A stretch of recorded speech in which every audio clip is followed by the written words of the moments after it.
My name is दीपक किसान। मैं Ganesh diagnostic centre में लैब टेक्नीशियन की पोस्ट में काम कर रहा हूँ और माइक्रोलॉजिस्ट हूँ यहाँ पर। जैसा कि आपको मैं आज आर ए फैक्टर के बारे में बताऊँगा। आर ए फैक्टर क्या होता है, हमें किस लिए कराना चाहिए और इससे संबंधित हमें क्या सावधानी बरतनी चाहिए। R A factor rheumatoid arthritis होता है। आर ए फैक्टर, इसके दो नाम होते हैं, आर ए, कुछ लोग आर एफ भी बोलते हैं, जबकि इसका सही नाम होता है आर एफ। आर ए एक तरह से डिसीज़ का नाम होता है। रूमेटॉइड अर्थराइटिस एक डिसीज होती है जो उसको रूमेटॉइड अर्थराइटिस कहते हैं। आर एफ होता है, आर एफ रूमेटॉइड फैक्टर होता है जो एक बीमारी का नाम होता है। हम इसको आर एफ कहते हैं, बीमारी आर एफ होती है। तो इस वजह से हम इसको टेस्ट कराते हैं और किस कंडीशन पे कहाँ पर टेस्ट कराना चाहिए, क्यों ज़रूरी है, मैं आपको ये चीज़ बताने जा रहा हूँ। इसके लिए क्या होता है, हमारे मल्टीपल जॉइंट्स में दर्द होता है, पेन होता है और इसके बाद हमारा स्वेलिंग आ जाती है। स्वेलिंग आने के बाद और भी हमें रेडनेस होती है। तो इस तरह जब सिम्टम्स देखने को मिलते हैं पेशेंट के अंदर, तो डॉक्टर उसको आर ए टेस्ट कराने के लिए बोलता है।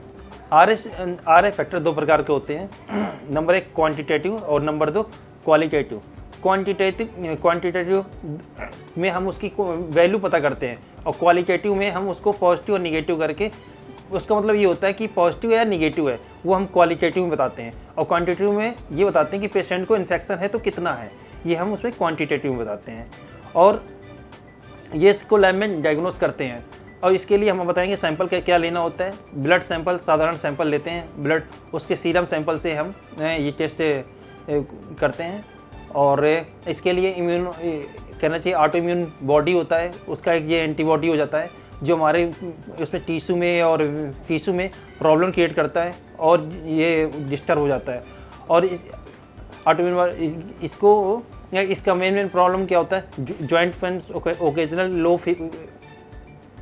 इसके मेन प्रॉब्लम ये होते हैं कि जॉइंट पेन होगा, मल्टीपल जॉइंट्स, जो हमारे मल्टीपल जॉइंट्स फिंगर के, नी के और जॉइंट पेन्स, जहाँ जहाँ जॉइंट होते हैं वहाँ पर बहुत ज़्यादा पेन होगा, ठीक है। स्वेलिंग होगी, उसमें सूजन आ जाएगी और लॉस ऑफ एपेटाइट, यानी हमें भूख कम लगेगी।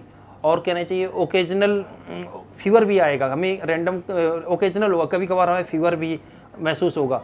और कहना चाहिए कि माउथ हमारा ड्राई रहेगा, आई ड्राई हो जाएंगी और इस प्रकार के सिम्टम्स हमारे बॉडी में देखने को मिलेंगे। और इसके लिए हमें टेस्ट कराने होंगे। केवल रूमेटॉइड फैक्टर या रूमेटॉइड फैक्टर पॉजिटिव आने से हम ये नहीं कह सकते कि उस पेशेंट को अर्थराइटिस है। इसके लिए हमें और भी डॉक्टर प्रेस्क्राइब करता है और भी टेस्ट लिखता है।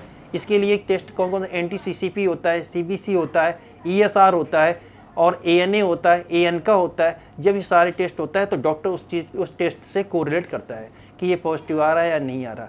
जब ये पॉजिटिव, कुछ ऐसी भी कंडीशन आ जाती है जो पेशेंट की बीमारियां लॉन्ग टाइम पे चल रही होती हैं, उस वजह से भी पॉजिटिव आता है और इस चीज़ को डॉक्टर स्टडी करके फिर आगे दवा स्टार्ट करता है। जैसे ये मोस्टली कभी कभी रैंडमली पॉजिटिव हो जाता है, जिस ये बीमारी होती नहीं है पर पॉजिटिव आता है, वो कंडीशन क्या होती है, वो ल्यूपस, जैसे ल्यूपस होता है, ल्यूपस की वजह से ही पॉजिटिव आ जाता है। स्क्लेरोडर्मा एक डिसीज होती है, उसकी वजह से ही पॉजिटिव आ जाता है। और एक सिगोगियन करके सिंड्रोम होता है, कहना चाहिए उसकी वजह से ही पॉजिटिव आ जाता है। और कहना चाहिए कि लीवर हेपेटाइटिस C, ट्यूबरक्लोसिस और लॉन्ग टर्म्स की अगर बीमारी होती है तब ये पॉजिटिव जाता है। उसका मतलब ये नहीं कि रूमेटॉइड फैक्टर है या अर्थराइटिस की प्रॉब्लम है, वो चीज़ डॉक्टर इस टेस्ट को पॉजिटिव करके कोरिलेट करके, अगर जब पॉजिटिव आएंगे टेस्ट, जब ये डॉक्टर कोरिलेट करेगा और इसके बाद आपको बताएगा कि हाँ अर्थराइटिस है या नहीं है। अब मैं आपको इसके बारे में, ये टेस्ट लैब में कैसे प्रोसेस परफॉर्म करते हैं, कैसे करते हैं, ये चीज़ आपको दिखाएंगे हम वीडियो के थ्रू। इसके लिए आवश्यक जो हमारे रिक्वायरमेंट्स चीज़ें पड़ती हैं वो मैं आपको बताऊंगा।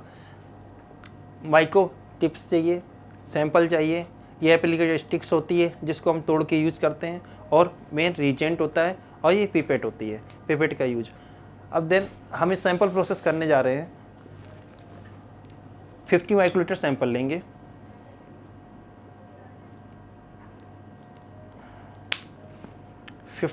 सैंपल, कंट्रोल, पॉजिटिव कंट्रोल और निगेटिव कंट्रोल, डिस्कार्डिंग देना पीछे वाला।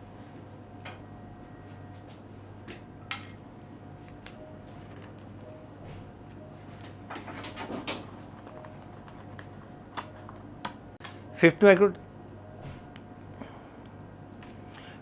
सैंपल लिया, निगेटिव कंट्रोल और देन पॉजिटिव कंट्रोल डालेंगे। इसके बाद हम इसमें जो रिजेंट है, रिजेंट की एक ड्रॉप डालेंगे। ये positive control,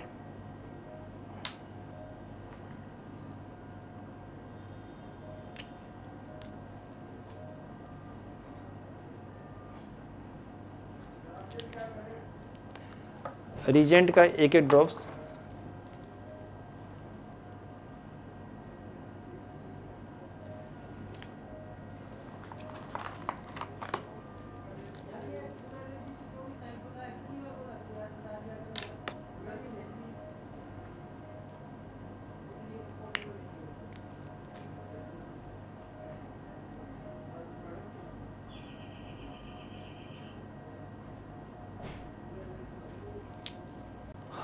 one drop sample लेंगे, निगेटिव कंट्रोल लेंगे और पॉजिटिव कंट्रोल लेंगे।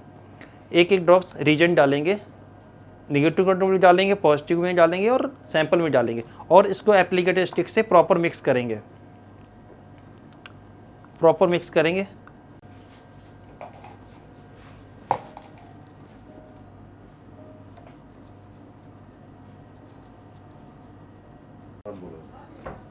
हमें ध्यान में रख कर मिक्स करना है कि कहीं मिक्स सैंपल मिक्स ना हो जाए, निगेटिव कंट्रोल में और पॉजिटिव कंट्रोल में मिक्स ना हो। अभी हम 2 मिनट की तक इस तरह हम रोटेट करेंगे। 2 मिनट के लिए हम इसको रोटेट करेंगे, इसके बाद हम रिजल्ट देखेंगे। जैसा कि सैंपल हमारा निगेटिव है और निगेटिव कंट्रोल हमारा निगेटिव ही आ रहा है, पॉजिटिव कंट्रोल में एग्लूटेशन देखने को मिल रही है। तो जिस हिसाब से पॉजिटिव कंट्रोल में एग्लूटेशन आ रही है, जब सैंपल पॉजिटिव होगा इसी प्रकार की एग्लूटेशन इसमें भी देखने को मिलेगी। Thank you watching video.